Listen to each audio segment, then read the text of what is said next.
I found the pregnancy test in the trash. After 40 years of waiting, I was finally going to be a father, or so I thought. But when I told my wife I knew, her reaction told me everything. So I smiled, played along, and spent 8 months planning the perfect revenge. My name is Lucas Grant. I'm 40 years old, and until recently, I was a project manager at a major construction corporation in Phoenix, Arizona. I spent 2 decades climbing the corporate ladder, managing million-dollar projects, coordinating teams of 50-plus people. I was good at my job, really good. I made solid money, around $170,000 a year, sometimes more with bonuses. I had a nice house in Scottsdale, drove a well-maintained F-150, and had a retirement account that was actually worth something.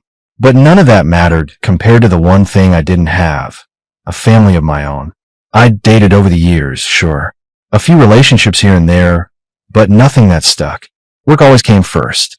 There was always another project, another deadline, another crisis that needed my attention. Before I knew it, I was 35, then 38, then pushing 40, and I was still coming home to an empty house. My parents didn't help. Every Thanksgiving, every Christmas, the same questions. When are you going to settle down, Lucas? My mother would ask, her voice heavy with concern. We're not getting any younger, you know. We'd love to meet our grandchildren before we're too old to enjoy them. Dad would just shake his head and say, son, don't wait too long. Life moves faster than you think. They were 72 and 74, still sharp and active, but I could see the years catching up with them. The way Dad moved a little slower. The way Mom forgot small things more often. They wanted grandkids, and I wanted to give them that. More than that, I wanted it for myself. Then I met Amanda. It was at a charity fundraiser for a local children's hospital, one of those events my company sponsored every year. I usually showed up, made an appearance, wrote a check, and left. But that night, I saw her across the room, laughing with a group of people near the silent auction tables. She had this energy about her, this warmth that seemed to pull people in. Dark hair, bright smile, and a confident way of carrying herself. I'm not the kind of guy who approaches women at events like that, but something pushed me forward. Maybe it was the wine, maybe it was desperation, or maybe it was just fate being cruel, bidding on anything interesting.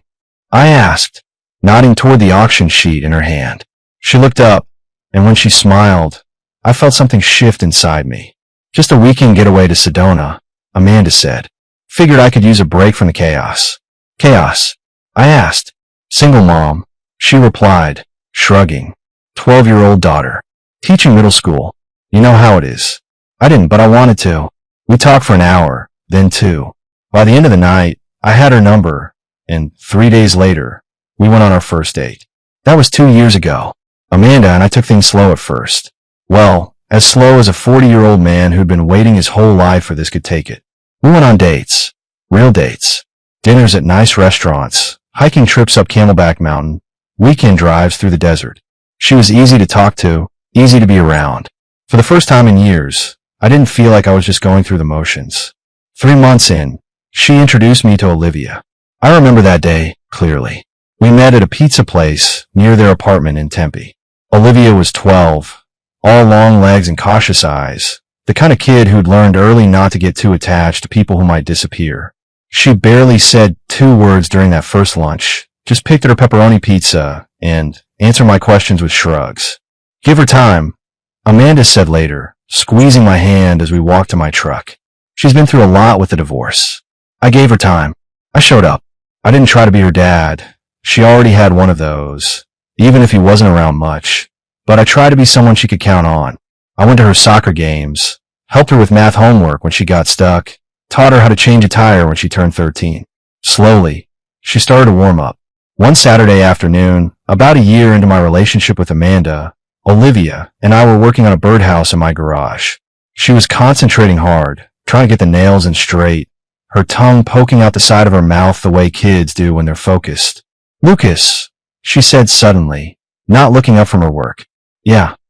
Thanks for sticking around. It was such a simple thing, but it hit me harder than I expected. I cleared my throat, trying to keep my voice steady. Of course, kiddo. I'm not going anywhere. She looked up then, and for the first time I saw something in her eyes that looked like trust. That was the moment I knew I wanted this life. Not just with Amanda, but with Olivia too. I wanted to be the guy who showed up, who stayed, who built something real. 6 months later, I proposed to Amanda. Nothing fancy, just the two of us on a hiking trail at sunset, the city lights of Phoenix spreading out below us. She said yes before I even finished asking. We got married in a small ceremony that fall. My parents were there, beaming like they'd won the lottery. Olivia stood next to Amanda, holding a bouquet of wildflowers, smiling wider than I'd ever seen. It was perfect. It was everything I'd ever wanted. For the first year, things were good. Better than good. Amanda moved into my house in Scottsdale with Olivia. We became a family. I'd come home from long days managing construction sites to find Amanda grading papers at the kitchen table and Olivia sprawled on the couch doing homework. It felt right. It felt like I finally found my place in the world. My parents adored Amanda. She's wonderful, Lucas, my mother said one Thanksgiving, pulling me aside in the kitchen. And Olivia is such a sweet girl. We're so happy for you. But there was always that unspoken question hanging in the air.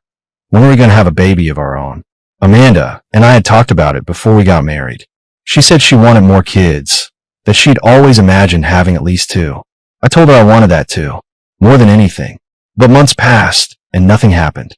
It started small, things I barely noticed at first because I didn't want to see them. Amanda would turn away from me in bed, curling up on her side instead of pressing against me the way she used to. When I'd reach for her, she'd shift just enough that my hand would land on empty mattress instead. Not tonight, babe, she'd say softly. I've got a headache. Or, I'm just exhausted. These kids are wearing me out. Or, can we just cuddle? I'm not really in the mood. I understood. Teaching middle school was draining. I saw how tired she was when she came home, how she'd collapse on the couch with a glass of wine and zone out in front of the TV. So I didn't push. I figured we were just going through a rough patch, the kind every married couple faces. But weeks turned into months, and the excuses kept coming. One night, about 4 months into this new normal, I finally worked up the nerve to say something. We were lying in bed, the room dark except for the glow of her phone screen as she scrolled through something. Amanda, I said quietly. She didn't look up. Is everything okay? Between us, I mean. That got her attention. She set the phone down on her nightstand and turned to face me. What do you mean? I chose my words carefully. It's just, we haven't been close lately. And I miss you. She sighed, and I saw something flicker across her face. Guilt? Annoyance? I couldn't tell. I'm sorry, Lucas. I've just been dealing with some health stuff. Health stuff. My stomach tightened. What kind of health stuff? Amanda shifted uncomfortably. It's kind of personal. Female stuff, you know. I've got some inflammation. Down there. It's painful, and I just need time for it to heal. I sat up slightly, concern overriding everything else. Have you seen a doctor? I have an appointment scheduled, she said quickly. It's nothing serious, just uncomfortable. I should be fine in a few months. A few months. The words hung in the air between us. Why didn't you tell me sooner? I asked. Because I knew you'd worry, Amanda replied, reaching over to touch my arm. And it's embarrassing, okay? It's not something I want to talk about in detail. I wanted to press further, but the way she was looking at me, like I was making this harder than it needed to be, made me back off. All right, I just want you to be okay. I will be, she said, giving me a small smile. Just give me some time. So I did. I gave her time. I stopped initiating. I focused on work, on Olivia, on keeping the household running smoothly. But in the back of my mind, something didn't sit right. The inflammation excuse made sense on the surface, but there were other things. The way Amanda guarded her phone now, always keeping it face down. The way she'd suddenly started working late at school, staying for meetings that never seemed to end. The way she'd come home smelling like she'd just showered, her hair damp, claiming she'd hit the gym. I told myself I was being paranoid. Amanda loved me. We were building a life together. She wouldn't do anything to jeopardize that. But doubt is a persistent thing. Once it takes root, it's hard to kill. It was a Tuesday night. Nothing special. Amanda had gone to bed early, claiming she was exhausted from a long day of parent-teacher conferences. Olivia was in her room doing homework, headphones on, lost in her own world. I stayed up watching a basketball game, nursing a beer, trying not to think about the growing distance between Amanda and me. Around 11, I remembered I hadn't taken out the trash. It was one of those small things that needed doing, and if I didn't do it now, I'd forget in the morning. I grabbed the bag from the kitchen, tied it off, and walked it out to the bin in the garage. The night was cool, quiet. I lifted the lid to the trash can and tossed the bag in. As I did, something caught my eye. A piece of plastic wedged between some crumpled tissues and an empty shampoo bottle. It looked like it had been deliberately shoved down, hidden. I don't know why I reached for it. Maybe it was instinct. Maybe it was that nagging feeling I've been carrying around for months. But I pulled it out, and the second I saw what it was, my heart stopped. A pregnancy test. 2 pink lines. Positive. I stood there in the dim light of the garage, staring at that little stick like it held the secrets of the universe. Amanda was pregnant. My wife, my beautiful, distant wife, was carrying a baby. For a split second, pure joy flooded through me. This was it. This was what I'd been waiting for my entire life. After 40 years of putting it off, of focusing on work, of wondering if I'd ever have a family of my own, it was finally happening. I was going to be a father. But then the joy turned to confusion. Why hadn't she told me? Why had she thrown the test away, burying it under trash like she was trying to hide it? Maybe she wanted to surprise me. Maybe she was waiting for the right moment, planning something special. That had to be it. I decided right then that I wasn't going to wait. I was going to show her how happy I was, how ready I was for this. The next evening, I left work early and stopped by the grocery store. I grabbed everything I needed. Her favorite flowers, ingredients for steak and mashed potatoes, candles, sparkling cider. By the time Amanda got home from school, the house smelled like a 5-star restaurant. She walked through the door, looking tired as usual, but when she saw the dining room, the table set with candles flickering, soft music playing, her eyebrows shot up. "Lucas, what's all this?" I smiled, walking over to kiss her cheek. "Just wanted to do something special for you." Amanda looked around, suspicious, but trying to hide it. "You didn't have to go through all this trouble." "I wanted to," I said, pulling out a chair for her. "Come on, sit." She hesitated, then sat down. I poured her a glass of sparkling cider and took the seat across from her. We ate, making small talk about her day, about a project I was managing at work. I was waiting for the right moment, waiting until we'd finished eating. When her plate was empty, I reached across the table and took her hand. "Amanda," I said softly. "I know."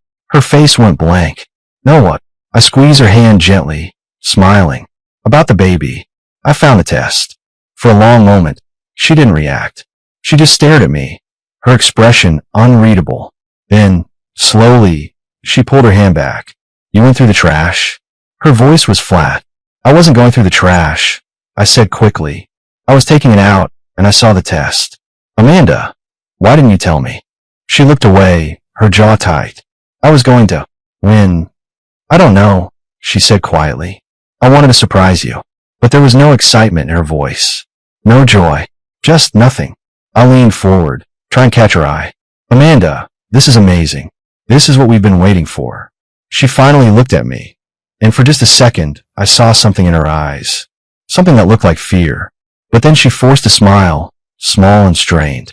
"Yeah," she said. "It is." That night, after the awkward dinner, I lay in bed next to Amanda, staring at the ceiling while she slept or pretended to sleep. Something was wrong. I'd spent 20 years managing construction projects, reading people, spotting problems before they became disasters. And every instinct I had was screaming at me that this pregnancy wasn't the blessing I'd thought it was. The next morning, I started paying attention. Really paying attention. Amanda was on her phone constantly. At breakfast, while Olivia ate cereal and scrolled through her own device, Amanda would be typing away, a small smile on her face. When I'd walk into the room, she'd tilt the screen away or set it down quickly. "Work stuff," she'd say if I asked. But I'd been married to her long enough to know what work stress looked like, and this wasn't it. One evening, about a week after I'd found the test, Amanda announced she had to stay late at school for a curriculum meeting. She kissed me on the cheek, grabbed her purse, and headed out the door. Something about the way she said it, too casual, too rehearsed, made me suspicious. After she left, I sat in my truck in the driveway for a few minutes, thinking. Then I made a decision I never thought I'd make. I drove to her school. The parking lot was nearly empty when I arrived. A few cars scattered here and there, but nothing that suggested a meeting was happening. I parked at the far end, out of sight, and waited. 20 minutes later, Amanda walked out of the building. But she wasn't alone. She was with a man I didn't recognize. Younger, maybe late 20s, dressed in khakis and a polo shirt. They were laughing about something, standing close. Too close. My hands tightened on the steering wheel. Amanda touched his arm, said something that made him laugh, and then walked to her car. He watched her go, grinning like an idiot, before heading to his own vehicle. I didn't follow her home. I couldn't. I sat there in that parking lot, my mind racing, trying to make sense of what I'd just seen. Maybe he was a co-worker. Maybe he was innocent. But the way she'd touched him, the way she'd smiled, I knew. Over the next few days, I kept watching. Amanda started working late more often. She'd come home an hour or two after she said she would, always with an excuse. Budget meetings, parent conferences, training sessions. I didn't confront her. Not yet. I needed proof. Real proof. So I did something I'm not proud of. I bought a small GPS tracker, one of those discrete devices you can attach under a car. One night, while Amanda was inside taking a shower, I went out to the garage and stuck it under her sedan. The next afternoon, I watched the tracker on my phone as Amanda's car moved across Phoenix. She wasn't going to school. She was heading in the opposite direction, toward a neighborhood I didn't recognize. I followed the signal to a coffee shop on the east side of town. Through the window, I could see her sitting at a corner table with the same man from the parking lot. They were leaning in close, talking, laughing. I pulled out my phone and took a picture. Then I sat there, watching them for another 20 minutes before I finally drove away. That night, I called a lawyer. The lawyer's name was Richard Brennan, a guy I'd worked with a few years back on a commercial project. He was sharp, no nonsense, and didn't waste time with pleasantries. "Lucas," he said when I walked into his office, "what can I do for you?" I sat down and laid it all out. The pregnancy, the distance, the late nights, the man at the coffee shop. When I finished, Richard leaned back in his chair and studied me. "You think the baby isn't yours," he said. I nodded. "I don't know for sure, but my gut's telling me something's off." "Then you need proof," Richard said. "Before you do anything, before you confront her, before you make any moves, you need to know for certain." "How?" I asked. "Don't I have to wait until the baby's born?" He shook his head. "There's a prenatal paternity test. It's done through a blood sample, completely safe for the mother and the baby. If you can get a sample from her next doctor's appointment, we can run it against your DNA." I felt a weight lift off my chest. "And if it's not mine, then we move forward with everything," Richard said. "Divorce. Asset protection. You'll want to get out ahead of this before she tries to come after you financially." I nodded slowly, processing it all. "What do I need to do?" "Give me that blood sample," he said. "I'll handle the rest." 2 weeks later, Amanda had a prenatal appointment scheduled. I told her I want to go with her, play the supportive husband. She looked surprised but didn't object. We sat in the waiting room together, Amanda flipping through a magazine while I pretended to check emails on my phone. When the nurse called her name, I followed her into the exam room. The appointment was routine. They checked her blood pressure, asked her a few questions, and then told her they needed to draw blood for some standard tests. I watched as the nurse prepped the needle, inserted it into Amanda's arm, and filled several vials. When Amanda stepped out to use the restroom, I made my move. I'd already done my research. I knew how much it would cost to get what I needed. I slipped $200 bills into the nurse's hand and leaned in close. "I need a small sample of that blood," I said quietly. "I want to surprise my wife with something special." The nurse hesitated, glancing toward the door. Then she looked at the cash in her hand and nodded. Without a word, she filled an unlabeled vial and set it on the counter, turning away to log something into the computer. I grabbed it and slipped it into my jacket pocket. That afternoon, I went to a clinic and had my own blood drawn. I sent both samples to a private lab Richard had recommended. Then I waited. A week passed. Then another. Amanda went about her life, seemingly oblivious, talking about baby names and nursery colors. I played along, nodding, smiling, pretending everything was fine. Then the envelope arrived. I opened it in my truck parked outside a job site, my hands shaking. I scanned the document, my eyes landing on the one line that mattered. Probability of paternity, 0%. I wasn't the father.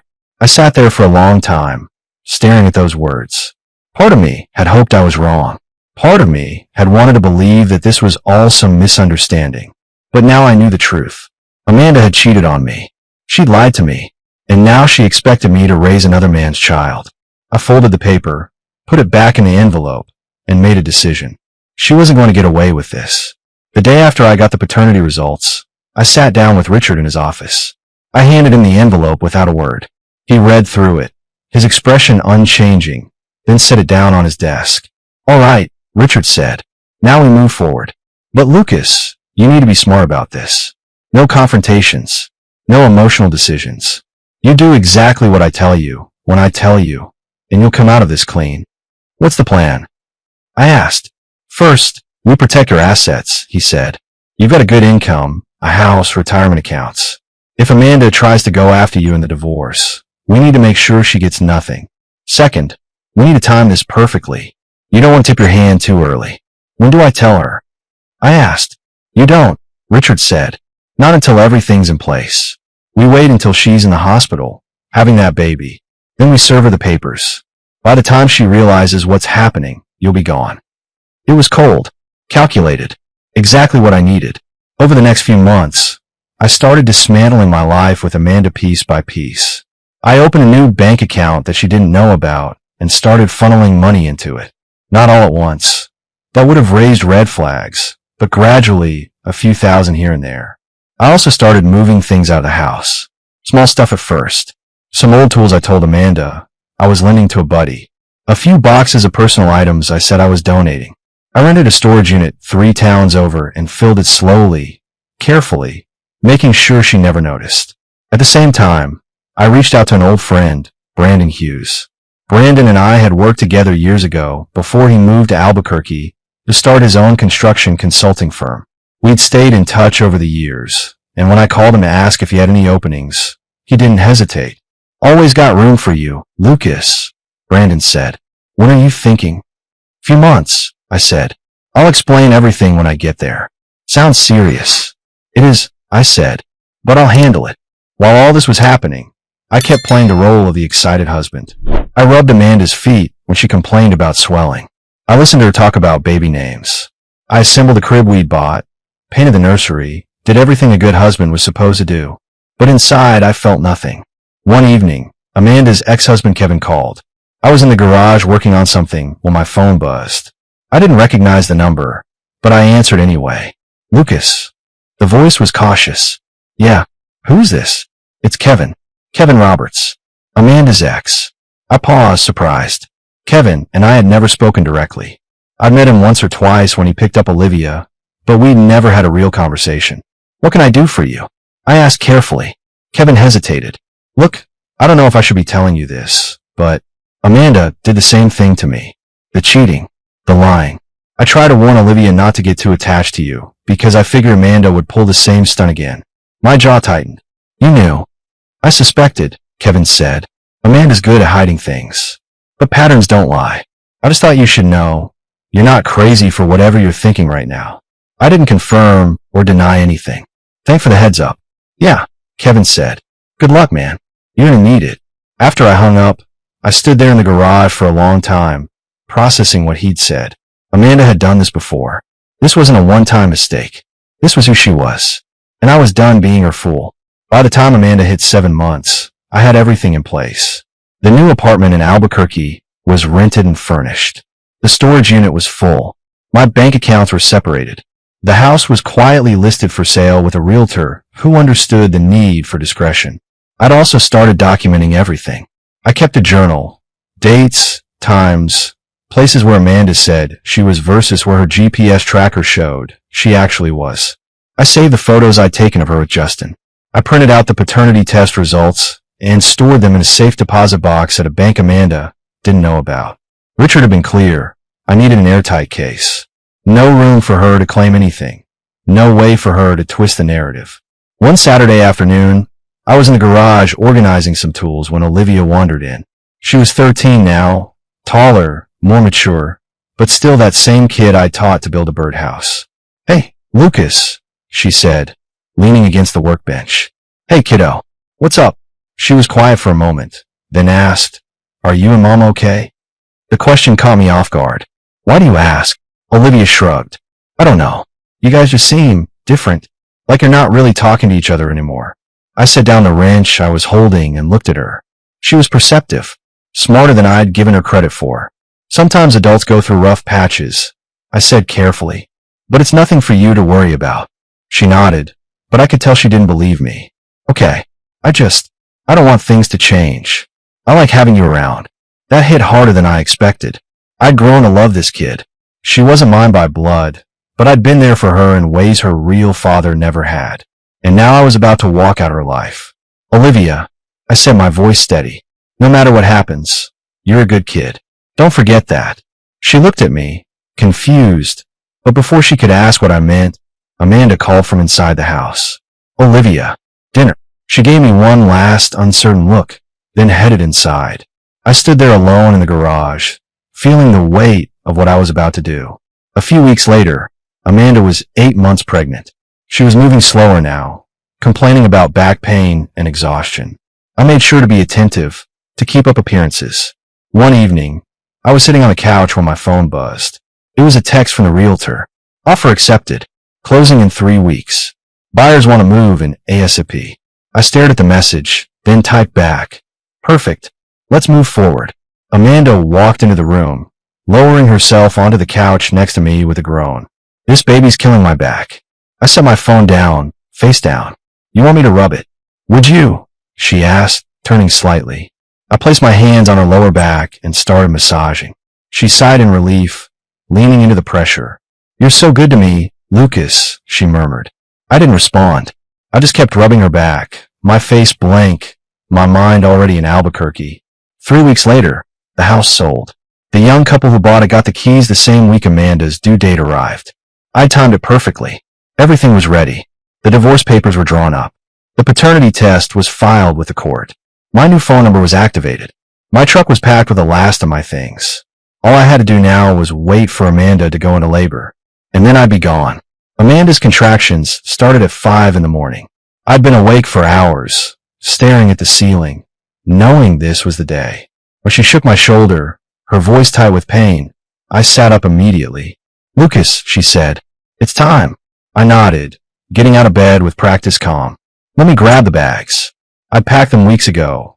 Her hospital bag with clothes and toiletries, supposedly mine with a change of clothes. Except mine was mostly empty. I wouldn't need it. The drive to the hospital was quiet except for Amanda's breathing through contractions. I kept my hand steady on the wheel, my face calm. At the entrance, I helped her into a wheelchair, a nurse appearing almost immediately. I'll park the truck and be right there, I told Amanda, squeezing her hand. She nodded, her face pale. Hurry. I watched the nurse wheel her through the automatic doors. Then I got back in my truck and drove away. My first stop was Richard's office.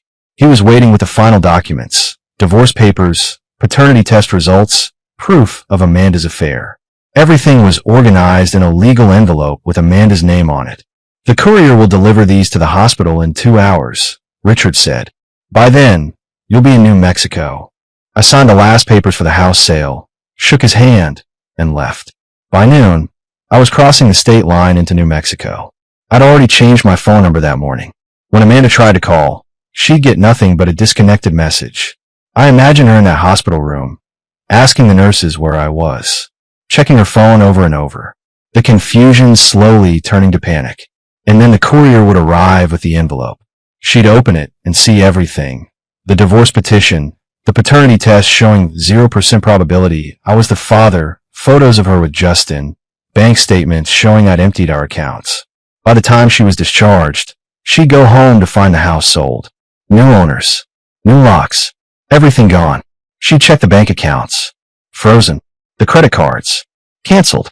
And when she'd finally called Justin in desperation, hoping he'd step up, I knew what would happen. Guys like him never do. He'd make excuses, maybe even demand his own paternity test. She'd be alone with a baby that nobody wanted to claim. When the baby was born, the husband was gone. His phone, disconnected. Her accounts, frozen. Her house, sold. I pulled into a gas station outside Albuquerque and bought a coffee. My new phone buzzed. A text from Brandon. Apartment's ready. See you tomorrow. I typed back, on my way. As I got back on the highway, I felt something I hadn't felt in months. Relief. Freedom. Amanda had gambled everything on me being too trusting, too desperate for a family to ask questions. She'd been wrong. 14 months later, I was sitting in my new office in Albuquerque, reviewing blueprints for a commercial project downtown.